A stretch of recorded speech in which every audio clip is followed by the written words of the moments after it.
weighing approximately 85 kilos and wearing the same outfit he had on for the last 3 weeks, Adara's Vice President of Destination Analytics, Ted Sullivan. And in this corner, wearing a shirt he just learned how to iron all by himself, living in Sweden, where he is probably on his 10th year of paid paternity leave, travel writer, keynote speaker, tourism advisor, and every other subjective title he wants to give himself, Doug Lansky.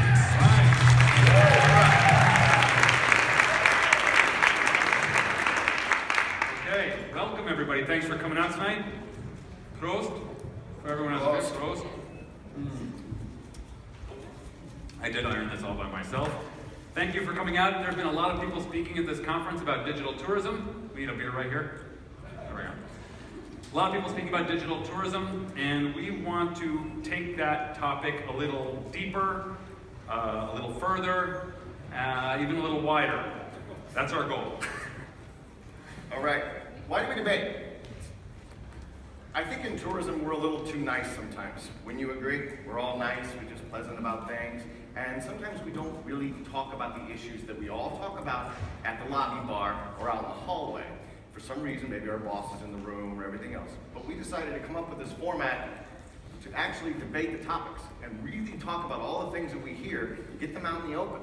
Because if you debate, debate is progress and you move forward. So that is why we have this format. And so here's how this is going to work. We're each going to get 3 minutes per topic. And then the other person's going to get 1 minute rebuttal, and we're going to go from there. Right. But here's a little bit of a disclaimer. Doug and I we just flipped a coin on the topics. The opinions on these topics aren't necessarily ours, okay? We are just trying to win the argument. So I'm going to say some stuff that I might not really all believe, but I'm trying to beat Doug in the argument, all right? Just want to make sure we all get that. Right. Now, it wasn't easy to come up with these topics. We had about 20 we were kicking around, and we had to narrow it down to 3, and it wasn't easy. No, it wasn't. And we thought we'd share with you a few of them that didn't make the cut, but we thought were very, very important. This is one of the topics we thought about. Will this German hairstyle that was so popular come back in the near future? But then I pointed out to Ted, it never really went away. Y'all like the mullets. So we also had another one. I thought maybe we could debate if Ryanair should replace their seats with these human cages so they could just lower people into place in the standing position and force them to stand for the entire flight. But then we realized that Ryanair might like that idea and actually do it. All right, so here are the real topics. Here we go. Debate topic 1. Will the smartphone kill the tourist office? You're all going to get to vote at the end of this. After we've each had our 3 minutes and each had a rebuttal, they each have these little controller devices. We'll tell you how to use them when the time comes. So I have my 3-minute clock right here. So, and keep this in mind. Vote on who made the better argument. Maybe not even your own opinion, but who made the better argument. Or who is not wearing a jacket. Right. Whichever works. Okay, here we go. So this is how the tourist office really got its roots. It started out as a brochure stand. Then people thought, well, it's going to blow away, it's going to get some sun, so they put a little roof over it. That was the tourist office. Then it kind of moved indoors, so it was completely weatherproof, and even put a person there to restock the brochures. This is the birth of the tourist office. And since then, we've kind of gone to town, haven't we? This is a huge tourist office. Another massive one, this one in Norway. Millions and millions spent on these tourist offices, which are, in essence, overpriced brochure racks. That's what they do. These are gorgeous architecturally, but they're just meant to improve the visitor experience by giving out brochures and helping them find stuff. Kind of expensive. And then what happened? This has happened. We got Wi-Fi, we got the internet, and we got smartphones. And suddenly, this changed everything, right? We had more information in the palm of our hand than any of the biggest, most expensive tourist office could ever possibly hold. Last time I went into a tourist office, I asked them a question, and they said, just give me a minute, let me look that up. And I'm thinking, look that up? I can look that up. I know how to do that. You could just ask Siri. You could even try this after we're out of here. Ask Siri when the Barcelona Picasso Museum opens. And she'll tell you when it opens, when it closes, and pop up a map of how to get there. It's pretty amazing how far we've come. We've really made the tourist office redundant in so many ways. It's extremely expensive to make, to keep the rent, to staff. Sometimes they get a lot of visitors when they're on the main drag, but if they're just like so much as 15 yards, 15 meters off the main street, they get very few people coming in. And a lot of the people who do go in, they're just using them out of habit. They just think, I've got nothing else to do today, I'm walking around town, there's a tourist office, there's air conditioning, or maybe it's raining, it's a dry place, I can pick up some free pieces of paper, I'm just used to doing it. So they go in. And they're out of the consumer loop. They can't spend. When they're inside, they're not spending. Does it make them stay longer? No. Does it get them a great experience? No. That's my argument. Oh, no. Really? Actually, the smartphone's going to take away tourism offices? I completely agree. I disagree, excuse me. He agrees. Remember I said it could be either way. All right. Tourism destinations, our job is to create the experience, to tell the story about what we do, all right? This is a visitor center in St. Louis. It is now packed because people are coming in there doing a different experience. They're experiencing the destination in a different way. They're not doing it on their phone. There's not one single person on their phone. And here's the thing about the phone. Oh my gosh. I mean, who is sick of their phone a little bit and seeing everybody on their phone, right? So what we're going to say, the phone's going to take care of that? The phone's going to grow more? Absolutely not. How many hours are left in the day? How much more time can we spend on our phone now? It's ridiculous. That's not going to happen. How many people in here have an app on their phone that they don't use anymore at all? How many, like 5 or 10 more that they don't use? Really? I know. Actually, the little local guides aren't even that good. The mapping's not that good. People use them. You don't do that. You want that local experience, and you talk to the local to get that information. The Welcome Center is never going away because of that. The third reason, and this is a very important one, data. Data is going to change things. Data is so advanced now, we can track a digital media ad. We can track everything out there, your social media, that, all the way down to see if they came and went to a visitor center and maybe went to your destination, spent money, how long they stayed. They go to the visitor center. You're saying that the visitor center, they don't stay longer? That's not true. Data actually shows that people that go to a visitor center stay 1.3 days longer because they got more information and they stayed longer. They're not going to get that on their phone. And number 4, tourism offices will evolve. This is the Welcome Center in Fargo, North Dakota. It's not that pretty of a building, but they found out that 50% of the people that went to Fargo all called and asked about the wood chipper from the movie. Has anybody seen that movie where they put the body in the wood chipper? It sounds a little weird, but since they added that wood chipper, attendance at that Welcome Center has quadrupled. It has its own Facebook page. People come all the time and take pictures of putting their kid in a wood chipper because it's fun. They're evolving. People are doing more and more of this all the time. There's an actual webcam where you can see that. Tourism welcome centers are growing. They're going to do much better. And there's going to be that mobile backlash. How many people go to dinners now and put their phones on a pile and no one can touch their phone anymore? And the first person that touches her phone has to buy the round of drinks, all right? My daughter's 17, she goes out with her friends, and they have no phone parties now where no one can use their phone. There's gonna be a backlash. This guy right there, that's a contest to see who can throw their phone the furthest into the lake, all right? So that's why it is. Tourism welcome centers are always gonna be around. They're not going away. It's not gonna go just to your phone. That's my argument. Whoa.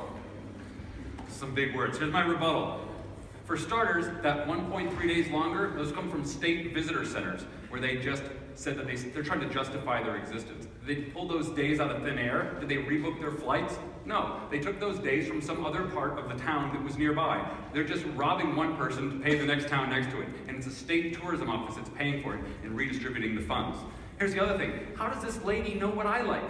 An old lady in the office. Or if it's a young person, how do they know what the other person likes? I can go online and get personally local recommended guided things on apps, on websites, and on social media from people who know me or from people who I think are similar to me if I have similar interests to them. And since when is it the tourist office job to start doing retail sales? Maybe they should get into fast food as well. That's the new business model. There is another better way to go. They could have this, like a Segway. I do agree with Ted. They could revamp themselves. Provide it more like a lounge with free Wi-Fi so people can put their legs up, get a little bit of a pit stop, and have new energy to get back out and shop and eat in your destinations. Okay. Now, when you're saying that that lady doesn't know you, but the people on your phone do know you, no, they don't. So people don't know you any more than that lady does. At least that lady can give you some first-hand local ideas based on what you want to do. Where do you want to go? I do think that's always going to be there. All right, when we go travel places, everyone in this room, you're all in travel. When we go places, don't you always want to do the local experience and not the chainy tourism destination experience, right? Is everybody okay? You're not going to get that from your phone. You're going to get that from a welcome center. That they will evolve, they will get better information, and that's how it's going to go. If you say. All right, time to vote. Who With made your the better clickers. argument? Here we go. Everyone get your clicker out. So, when I give you the signal, does everyone have a clicker? One of these little black little metal devices nearby? You're going to be clicking number 1 for me and number 2 for Ted. You guys ready? Here we go. Clicker counter ready. And put up your, do you have a screen back there for this? No? I think you need a screen for this thing. How does this work? It is? Oh, there it is, here it is, here it is.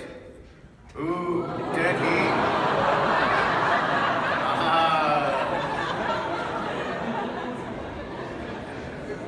Put your phones down. Don't use your phones. All right. What do you say we chalk that one up as a tie? Maybe. Does that sound fair? I guess. Yes, we'll do that one as a tie. Even though that old lady has no idea what I like. Anyway, She does know what you like. all right. Here we go. You're next on this first one. Here we go. And the next topic is Digital marketing drives more visitors than destination development. All right, everyone always hears the marketing versus development debate. I'm going to say that marketing matters. All right, let's go. Boom. As I said before, we're in marketing. Our job is to tell the story of a destination. Our job is not to be in development. It's not our job, okay? We are marketers. Everyone in here is a marketer. We're not developers. I've been to a lot of economic development council meetings. They're nice people. They like spreadsheets and charts and graphs and that. They're not marketers. We are marketers. Look at our title. For DMOs, we are Destination Marketing Organizations. We are not Destination Development Organizations. We are marketing. Think about this. Every single dollar we take out of our tourism budgets, our marketing budgets, we take away from marketing and we put in development, that's one less dollar out there at a 10-to-1 return trying to get people to come to our destination because we're wasting all this time building stuff. And we're terrible builders. I am a marketer. I couldn't build a dang thing. My fiance's in here and she's laughing right now because she knows he can't build a crap. I can't. I'm terrible. That's not what we do. Let the people that build stuff build stuff. Let's market it, okay? How many of you have these in your destinations? Just one of those old stadiums or baseball stadiums. Everybody, how many of those are building one of these that's going to look like this in about 10 years? There's a few of you out there doing that too. There are so many of these things out there, and we keep focused on building more, and it's a waste of time. We should be marketing what we have. I will say this, have a seat at the table, consult, but don't lead. You're not the developer, let them develop. Sit in on it, let them know the best way to market it and how to change it for tourists, but that's how you should do it. That's my argument. We're marketers, not developers. all right. Nice try. Yeah. So it's often the chicken or egg. Do we market it first, or do we create the thing first? I think it's not. I mean, first you create the phone, You like phones. and then you market it. First you add the new features, and then you market the new features. You don't market them first and add them later. People who had this when they got a destination or had something like this, they feel like they're lucky, and other people felt like, well, if we didn't get stuff like this, well, we're out of luck. We just can't be in the tourism business. And that's not true. They're doing this. They're sort of doing it all backwards. In fact, they're not even doing this. They're just doing this. They're marketing nothing in many cases, instead of creating something. And what tourism do, instead of creating a new feature on a phone, what tourism marketers currently do, they would just take a picture of the same phone from a different angle. They don't add new product every year. This guy did in the Black Forest. He added the first chairlift in the world. He's a hotel owner, and he wanted to get people to his destination off-season. Here in Singapore, they created this magnificent hotel with an infinity pool on the roof, and every newspaper and magazine picked it up. Here's a new way to observe the northern lights in Finland. You lay in these glass igloos and you look up and you see the northern lights. Product development, then you market it, and they make it easy to market. No one went to Kiruna, Sweden until they put in an ice hotel. And then it was easy to market for people to come there. First the product, then the marketing. The bridge, the bungee jump in New Zealand. Could have been anywhere, but New Zealand did it first. Easy to market. In India, they're doing this as well. The rice boats are becoming tourist boats. It's now the #1 thing to do in southern India. Happened in the last couple of years. This is development 101. They just put a bungalow on a dock. That's it. So we have brand-aligned development, and that's why the tourist office needs to be involved, because you know your brand and you know how to keep the product brand-aligned. It doesn't have to come from your budget. You can get a special request from the government. You can get a seat at the table with city planners, and you can encourage private investment. It doesn't have to come out of your budget. We can't just be selling this and providing that. We can't offer this and provide that. Guam's doing it. Guam's using marketing money to clean the beaches, and they're using it to add bus stops and add landscaping and other small developments, and it's paying off with positive word-of-mouth marketing. The development enhances the marketing. Okay, all right. For every one of those examples that he can say that a DMO actually got involved and did something like clean the beaches, that's a good idea. I could name probably 5, and you guys could too. Places where they tried developing something and it just ended up being an empty mall or an empty baseball stadium. In Kansas City alone, the DMO got together and put together the 18th and Vine District, which was supposed to be this district that was going to be this awesome, heritage about jazz and everything. It had the honeymoon effect for about 6 months, and now it's an embarrassment to the city. It is nothing. It is empty. And now we tried getting a stadium built for our world champion Royals. Nope, because everyone remembers the 18th and Vine thing that was a debacle. There are so many different debacles out there, and I know you guys are thinking of those things right now in your own destination where somebody got involved and the marketing people tried building something and they did a terrible job. Have a seat at the table, stay out of the development. Have a seat at the table. Well, we're both agreeing on that, but I think we sit at the table way too much. Okay, all right. We said it's not the job of DMOs. It's a DMO with marketing. Well, DMOs add new jobs all the time. This is a new job that's just come up in the last 10 years to be the head of social media. Here's a community manager, also a new job within tourism.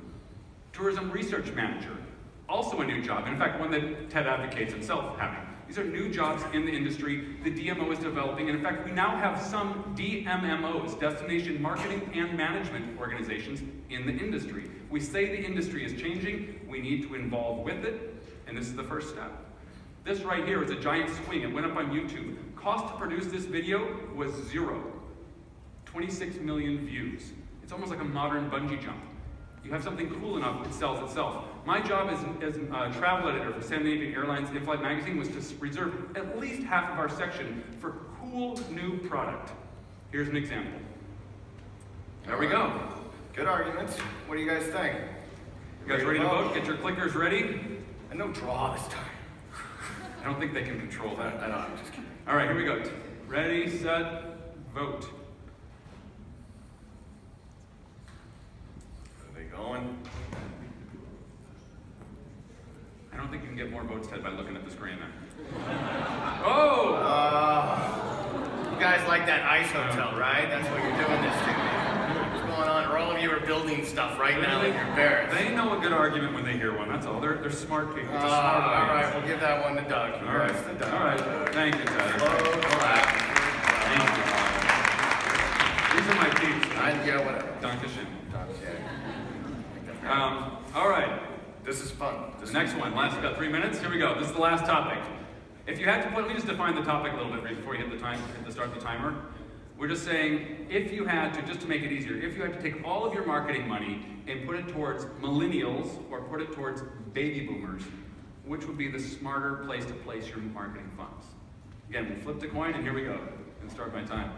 So, I'm going to just define what that is. Not many people are familiar with the term baby boomers. Age 51 to 70 versus age 18 to 35. And Ted's going to argue the younger group. I got the older group, the baby boomers. There's this many million. Depending on, some people define it a little differently. And I'll give Ted the benefit of the doubt and even say that there are more millennials. This is in the US, right? And I'll even give him this, that they spend more per day on average than baby boomers do when they're traveling. Thank you. I'm handing them the argument, right? But here's the thing. There's 42% baby boomer millennials, only 1% for the millennials. 42 to 1. So if you want to attract affluent travelers, you got to go for baby boomers. If you want the backpackers and the cheap travelers, you want to go with Ted's peeps. Right? Sure. That's what you want. Affluent travelers represent a much bigger part of the market today. It's changing, right? It's the richest generation in history in the US. This is what their net worth looks like, and you can see where it peaks at age 62.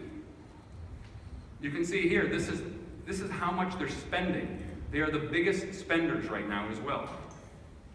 And you can see here, it's only going up. This is in the UK market as well. So it's not just happening in the US, it's happening all over the place. This is the growth in travel and tourism spending going up in the baby boomer market. And this is the increase. So it's increasing the fastest as well. I'm going to explain why in just a second. This is the change in travel and tourism spending. It's going up and up as they get older. And here's why. As they get older, the demographic has changed. The old 50-year-old was cautious, inexperienced, passive, and they weren't web savvy at all. The new ones, the new 50-year-olds are much more adventurous. They grew up traveling, they're travel savvy, they're active and they're curious, and they're online just as much, or nearly as much, as the younger generation. They're savvy, they're living longer, and here's the best part, they're just about to retire or have just retired. They have money, they like to travel, and they have a bucket list of stuff they want to go out and see and do, and they're going to start spending their money. And they have time to do it. Right?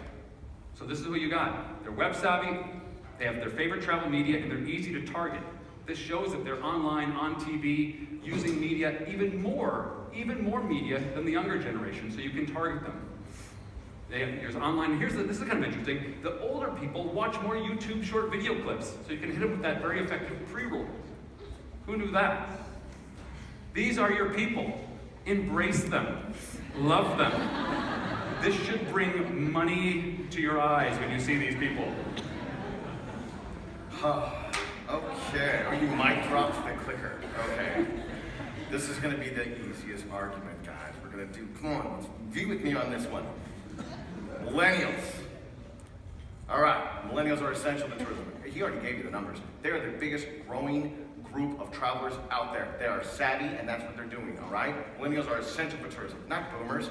I'm going to read this. If I had $1 for every time a boomer told me my generation sucks, I'd have enough money to buy a house in the economy they ruined. That is true. Millennials like a variety of experiences. They do. Everyone knows that. Every time I've been to ITB, every single year, there are new booths, new experiences. The millennials gave us Uber. They gave us Airbnb. They constantly are changing the way we are traveling and doing stuff, and we all know it. They are essential to what we do. The boomers, really? What are they changing? I mean, you're saying that they're doing savvy stuff? They went from going on big cruise ships to riverboat cruise ships. Wow, that's a big change. Okay? And they're on their phone doing that. You know what they're doing? They're calling their millennial kids saying, "Can you teach me how to work this?" Because they don't know. They're not doing anything differently. Millennials like a variety of experiences. Also, they travel in packs. Millennials travel together. And since they travel together, not just two people on a cruise ship, they travel in tents. They're sharing their experiences. They're doing different things. They're changing the way we do travel and tourism. They're also doing staycations now. And they're doing all different kinds of stuff. Staycations are on the rise, and not even way above just their overall growth in travel and tourism. The millennials are just changing. They're staying at their house and staying about 100 miles away with their friends and spending money and going on vacation and going to brew pubs and doing all that stuff that's spurring the economy. Those are the people we want to market to. And millennials have more money every single year. Yes, the 1%, that's going up every year. And the other thing is, the boomers are going to be dying. All right? You hate saying it, but it's a simple mathematical equation. The millennials are having kids and getting married, so they're expanding their family and expanding the people, and the boomers are going what? It's math. It's pure and simple math. Millennials are growing, boomers are lowering. All right? And when the boomers die, the money's going to go to the millennial kids. Right? So that's where the money's going to go to. So we're talking about where we're going to spend our marketing money. Why do we want to market to people who have already made up their minds? Market to millennials are going to be constantly changing and evolving. They're the luxury spending climbers in every single DMO and demographic out there globally. Got to think about that. The boomers are the most reckless generation in modern history. The boomers gave us 3 global wars. The recession, the housing market crisis in the United States. Thanks so much, boomers. Great job. We really appreciate everything you did. So when he's saying, look at your people, I'm going to say, look at your people too. You started 3 wars and a recession. The largest debt ever in the history of the globe was created by the boomers. Yeah, they got more money because they just bought it on a credit card that the millennials are having to pay off. So you want to market to these people? I'm sorry. Here's the other thing. Boomers got out of college and they got a job right away. Hey, thanks. Now they're in office. They're making the people that are millennials have 5 years experience before they can even work for them. That's such crap. Oh. There you go. Oh. Remember I said the disclaimer before? Remember that? Okay? All right. Here we go. Before I get to this, let me just say this. Millennials are going to be your market that you want to market to most. Just not yet. Wait until they get money and wait till they become the most affluent travelers. And then go. Wait a couple of years and then they're your target group. Here's the other thing. They're not cheaper necessarily. A lot of hotels are changing their decor, trendier furnishings to attract them, glitzing up lobbies a bit. They're spending on new 24-hour cafes and full-service bars. They're adding yoga classes. They're adding concierge apps to attract them. Smartphones on their room keys. It's costing money to attract these people. It's not like they just come in. You can do it. But today, without doing these things, you can still attract their parents. Right? And they are bucket listers. They're looking for new stuff to do all the time. Whereas millennials want unique experiences, not cookie-cutter brands and tours. And they're very picky. And if they don't like something, you're going to hear about it. They're influenced by their friends, and they influence other friends. And they'll influence even more when they don't like something. They use the shared economy. They borrow and buy for bicycles from each other. They're not necessarily using your core products. And they're very powerful complainers. These are your peeps. Embrace your audience. That guy probably has 3 loans out right now. That one, all his millennial kids that are out traveling right now while he's drinking wine. No. You can't just say they're going to die, Ted. You got to use time on your own. Everyone understands my argument, that kind of stuff. When it is focused on where you're going to spend your money, all of you are meeting there. We know that.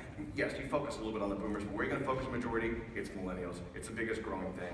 You are trying to get them addicted to your brand. And to get the millennials addicted to your brand is so much more powerful than a boomer. And that's the black and white truth. That's what we're trying to do. That's what everyone in this entire Mesa Center huge thing is going after the millennials. That's the future of what we're doing in travel and tourism. Okay. All right. There we go. Last vote. So how are we doing? That was it. Did we buy you guys enough beer to vote? I'm looking to see all the millennials in the room. Thank you, guys. You can't just wait for everyone to die. That's not an argument. Hey, you focus on money. You just have adventure tours, more and more extreme adventure tours until they die. Oh my God. I hope that wasn't a pity vote. So it looks like it was a draw across the board. All right. You guys, let me just say this. This is the last presentation of ITB 2016. On behalf of Professor Conradi, who's spent countless hours setting everything up, and his amazing staff, who are dotted throughout the room and outside, we hope you had a wonderful show at ITB. We look forward to seeing you again next year. And hope you guys enjoyed this format. Was that kind of fun to get stuff done?